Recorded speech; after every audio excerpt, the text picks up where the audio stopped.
Hello everyone and welcome to Wings एक उड़ान। So guys, आज के लेक्चर में हम लोग डिस्कस करेंगे about all you need to know about the currency of India. Meaning हम लोग बात करेंगे बैंक नोट्स के बारे में और कॉइन्स के बारे में। जरूरी क्या है आपको पता होना चाहिए, क्योंकि कैपिटल एंड करेंसीज आपका एक टॉपिक है, तो उसमें इंडियन करेंसी के बारे में पता होना चाहिए कि हमारे कौन से करेंसी के नोट के ऊपर क्या छपा हुआ है, right. Reserve Bank of India का क्या रोल है, गवर्नमेंट ऑफ इंडिया का क्या रोल है, वो सब कवर करेंगे हम इस लेक्चर में।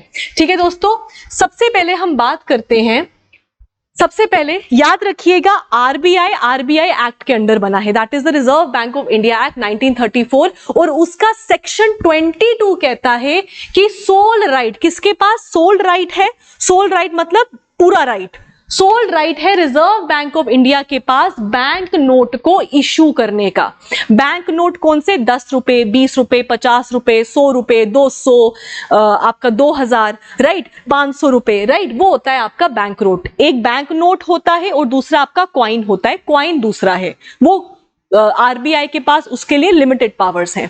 ठीक है, सो सोल राइट किसके पास है to issue the bank note, that is the Reserve Bank of India. Section 22 कहता है आरबीआई एक्ट का। इसी के ही साथ सेक्शन 25 कहता है कि नोट की डिजाइनिंग कैसे होगी, नोट का फॉर्म कैसा होगा और कौन सा मटेरियल यूज होगा, उसके ऊपर किसका अप्रूवल होना चाहिए, सेंट्रल गवर्नमेंट का अप्रूवल होना चाहिए।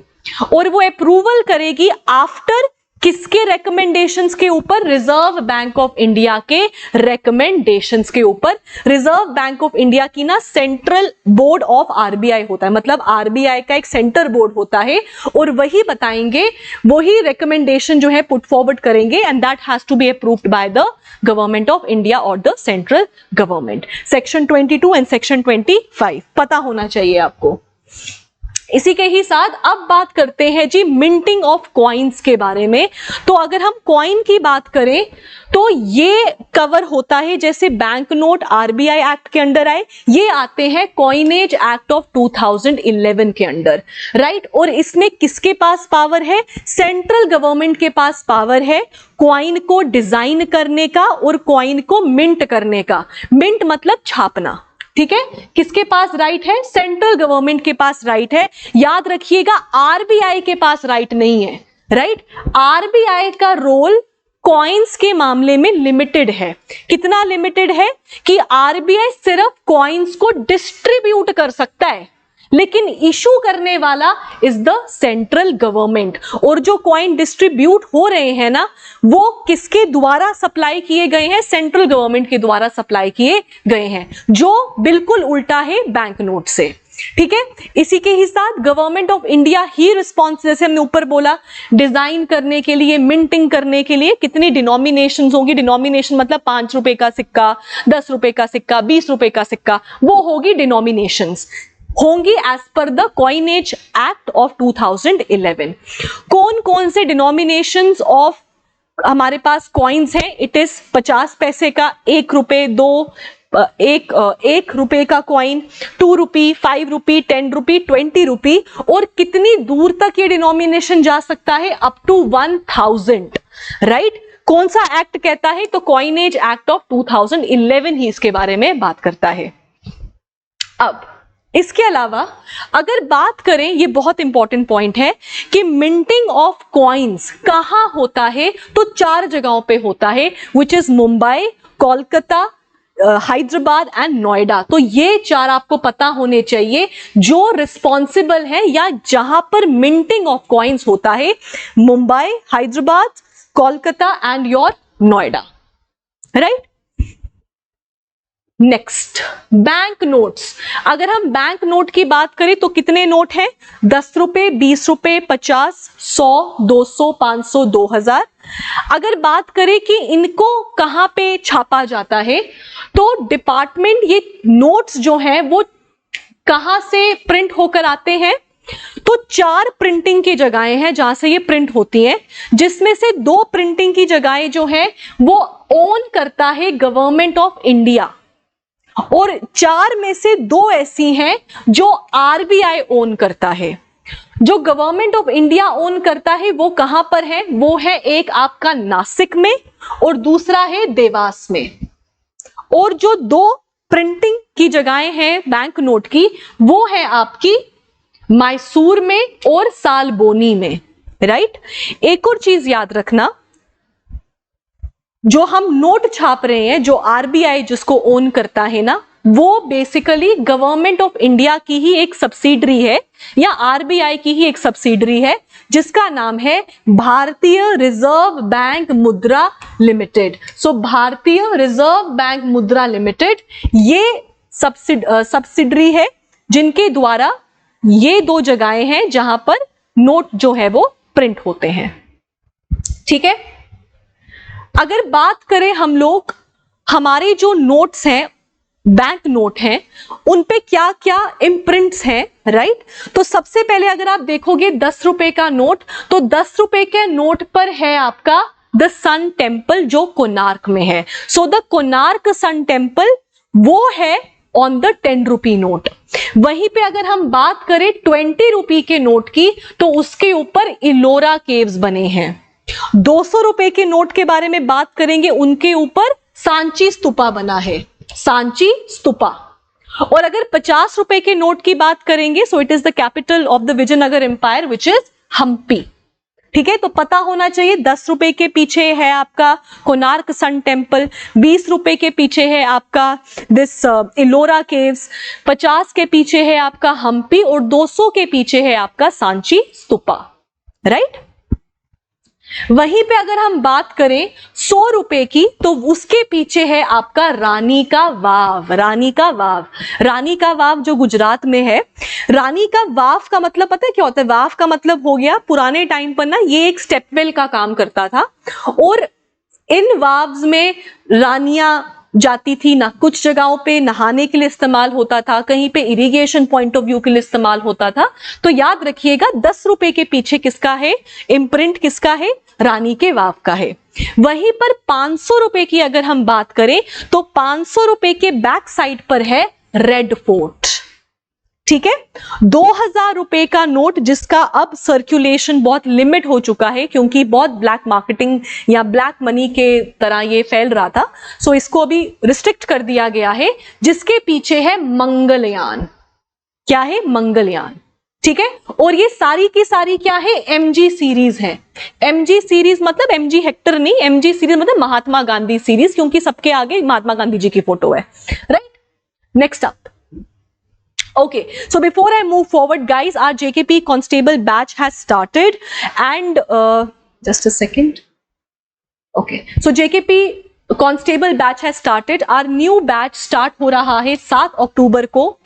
आप चाहें तो इन नंबर्स पे कॉल करके रजिस्टर कर सकते हैं। हमारी गांधीनगर वाली ब्रांच में हम ये स्टार्ट कर रहे हैं, केनाल रोड में भी अवेलेबल है, एंड आप यहाँ पे आकर फ्री डेमो क्लासेस ले सकते हैं। You can decide for your self, अगर आपको अच्छा लगे तो ज्वाइन करें, नहीं लगे तो मेन तो एम यही है कि पेपर पास होना चाहिए। आप कहीं से भी पढ़े, लेकिन पढ़े, राइट। और ये offline as well as online दोनों मोड्स पे अवेलेबल है। ऑफलाइन का मैं आपको बता चुकी हूँ। ऑनलाइन के लिए आपको हमारी एप्लीकेशन विंग्स एक उड़ान को डाउनलोड करना है और वहां जाके इस कोर्स को सब्सक्राइब करना है। जब भी जिस भी कोर्स को सब्सक्राइब करेंगे, वहां पर अगर आप कूपन कोड में यश 50 डालेंगे तो आपको डिस्काउंट भी मिलेगा, ठीक है। Okay, next up, all right. अगर बात करें पेपर कौन सा यूज होता है बैंक नोट बनाने में, तो याद रखना इट इज 100% कॉटन। और ये जो मैं चीजें बता रही हूं, ये डायरेक्टली मैंने रिजर्व बैंक ऑफ इंडिया की ही वेबसाइट से कॉपी किया है या वहीं से ही उठाया है। तो ऐसा नहीं अपने मनगढ़ंत कहानी बना के कुछ भी चिपका रही हूं, सब आरबीआई के ऑफिशियल वेबसाइट से ही ये आपको इंफॉर्मेशन में दे रही हूं, ठीक है। Paper used to issue bank note is 100% cotton. इसीलिए जब कभी भी ऐसा होता होगा, पता नहीं, मेरे साथ तो बहुत बार होता है, कपड़े धुल जाते हैं, नोट पड़ा होता है और कपड़े धुल जाते हैं, और जब आप उस नोट को लाओ तो सुखाकर वो नोट आप वापस यूज कर सकते हैं, राइट। हाउएवर नोट के ऊपर ना एक सीरीज मेंशन्ड होता है, नंबर मेंशन्ड होता है, अगर वो खराब नहीं हो तो आपका नोट चल सकता है। नोट फटा भी हो लेकिन नंबर होना चाहिए, अगर वो सीरीज अवेलेबल है तो नोट चल जाता है। इसी के ही साथ अगर आप देखोगे ना, तो हर नोट पर ना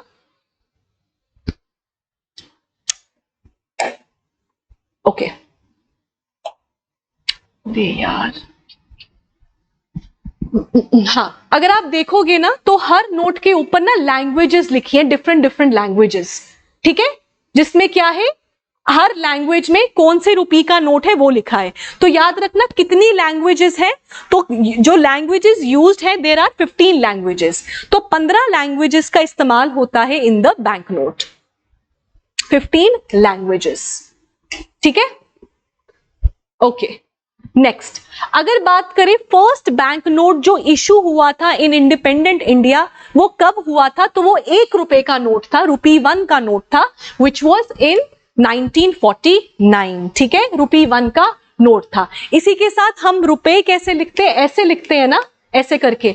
ये कहां से लिया है हमने, देवनागरी स्क्रिप्ट से लिया है, ठीक है। सो देवनागरी से हमने ये उठाया है दिस सिंबल। और अगर हम बात करें पहला बैंक नोट जो था तो उसके ऊपर अशोक पिलर बना था। इनिशियली इंडिपेंडेंट होने से पहले भी 1 रुपए का नोट था, लेकिन उसके ऊपर ना किंग जॉर्ज 5 का शक्ल थी, ब्रिटेन का किंग, राइट, किंग जॉर्ज 5 की शक्ल थी। लेकिन जब इंडिपेंडेंट इंडिया हुआ तब हमने वो रिप्लेस कर दिया विद अशोक पिलर। और 1996 के बाद हमने एमजी सीरीज को स्टार्ट किया। एमजी सीरीज मतलब महात्मा गांधी सीरीज। तो अब महात्मा गांधी जी की फोटो है, ठीक है। ओके, अब इसी के ही साथ we need to know about the demonetisation. Demonetisation का मतलब होता है कोई भी ऐसा एक्ट जिसके चलते जो एक करेंसी है वो डीवैल्यू हो जाए, या फिर जो उसका स्टेटस है to be a legal tender वो खत्म हो जाए। लीगल टेंडर का मतलब क्या हो गया, लीगल टेंडर का मतलब हो गया एनी करेंसी 10, 20, 50 जितना भी नोट है आपका, बैंक नोट है या कोई भी करेंसी है, अगर आप उससे गुड्स एंड सर्विसेज ले सकते हो, परचेज कर सकते हो, या फिर अपना डेट उतार सकते हो, कर्जा, राइट। सो जो भी मनी आप यूज कर सकते हो फॉर गुड्स एंड सर्विसेज उसको बोला जाता है लीगल टेंडर। और जब उस करेंसी की वो लीगल टेंडर का स्टेटस खत्म हो जाए उसको बोलते हैं डीमोनेटाइजेशन।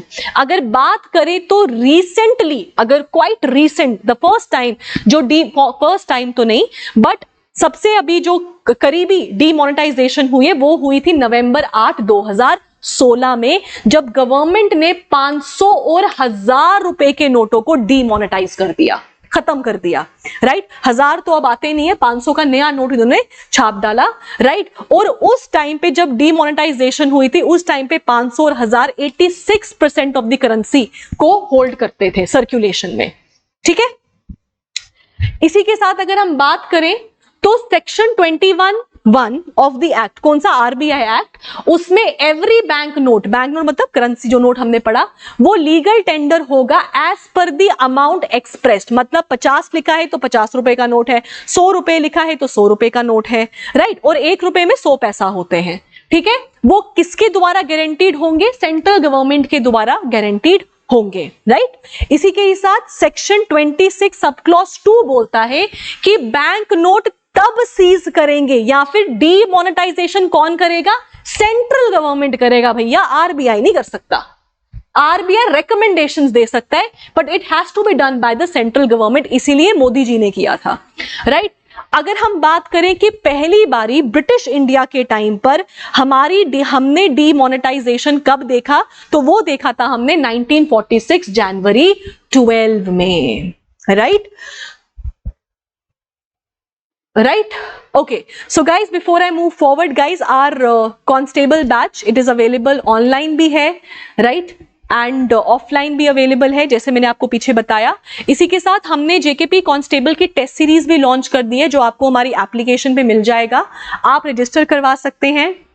ऑलरेडी टेस्ट अपलोड होना शुरू हो गया, 35 टेस्ट उसमें आपको अवेलेबल हैं, जिसमें से 30 टेस्ट रहेंगे सेक्शनल, मतलब सिलेबस के हिसाब से इतने सिलेबस के ऊपर क्वेश्चन आएगा, पूरा सिलेबस पे नहीं आएगा, और 5 फुल लेंथ टेस्ट लेंगे जिसमें आपको फुल सिलेबस के ऊपर टेस्ट देना पड़ेगा, ठीक है। आप कॉल करके इसके बारे में और जान सकते हैं, राइट। सो गाइज, ये थे हमारा आज का लेक्चर जिसमें हमने करेंसी ऑफ इंडिया के बारे में बात किया, इसमें हमने बैंक नोट्स के बारे में बात किया, कॉइन्स के बारे में बात किया, और नेक्स्ट क्लास में हम और जो है MCQs डिस्कस करने वाले हैं। So thank you, have a nice day.